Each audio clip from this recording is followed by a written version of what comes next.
long does a BBL last, or what does a BBL look like in 10 years? That is, believe it or not, a not infrequent question that we get asked. Now, I mean, believe it or not, but these things do not only depend on surgery, of course. So this is something that is not limited to BBL. But when we do a breast surgery or whatever other surgery, everything is subject to time. In over 10 years, a lot of things can change, and that is about your lifestyle, and probably even more importantly, about your genetics regarding tissue quality and your lifestyle discipline. I've picked, this is I think all surgeons have their golden case. This is a lady that has impressed me for my whole career. You see her before her first BBL, that is now 7 years back, and then today she is in probably a better shape than ever. I cannot. Well, I mean, I think I've made my contribution here, but this is not only surgery; it is surgery plus it's an extremely dedicated lifestyle, extreme discipline. So that is something that I cannot just distribute to surgery, but that is ideal. This is our dream patient. You do the job, you change the shape, and the patient really maintains herself. Keeps her result up, keeps her lifestyle. You see the same patient here, and what I hint here now, you do see on this photo probably better. This is why I've picked it. How much the liposuction around the waist contributes to the results. So you see the fat grafting, fat into the butt, it's actually the lesser part. It's an important contribution. These two factors match up: waist definition, lipo, plus fat transfer into the buttocks. But the liposuction, to my humble opinion, is the more decisive point, and that is long-term stable. Generally, I mean, if we want to discuss longevity of fat transfer, I'm contributing a target practice experience. I'm completely specialized in BBL for over 15 years, and my long-term experience is that grafted fat reacts far more slowly to weight loss than native fat. So in other words, when we transfer fat into the buttocks and you lose weight afterwards, it's likely going to disappear from other areas, but not so much to the butt. Individual variances apply.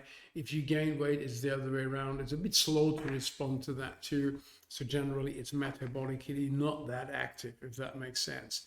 Of course, there are extremes, and what is currently a big factor in our practice, probably in everybody's practice, all surgeons who have a love for body contouring will see this phenomenon.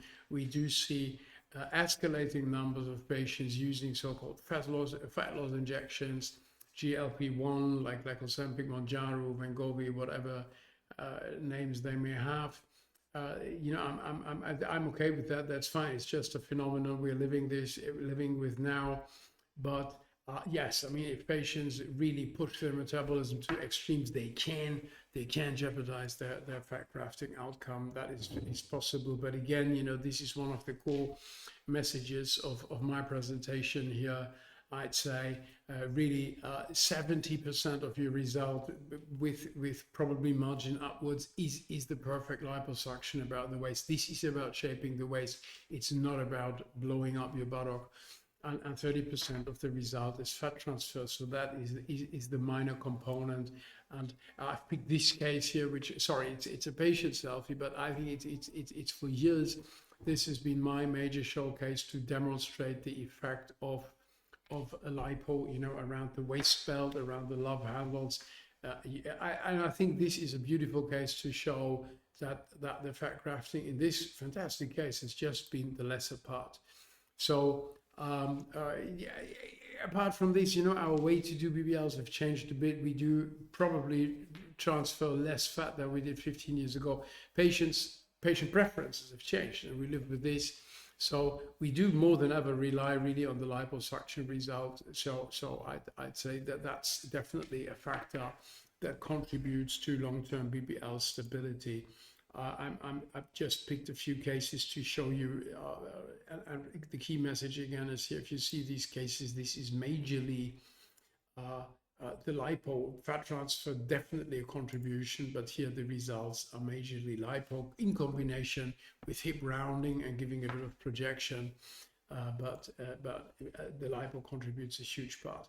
So wrapping things up, to my experience, having looked after 7,000 plus BBLs, you know, they change a lot in the first month. So BBL surgery is a very gratifying, rewarding procedure which patients love, but it's very intense in the first month. It changes a lot. You know, after 3-4 months, it comes to a standstill, and then it really depends up to the patient. If you don't have to do fancy things, but look after yourself, keep your diet straight and healthy, nothing is exaggerated, surviving fat stays, lipo result is permanent.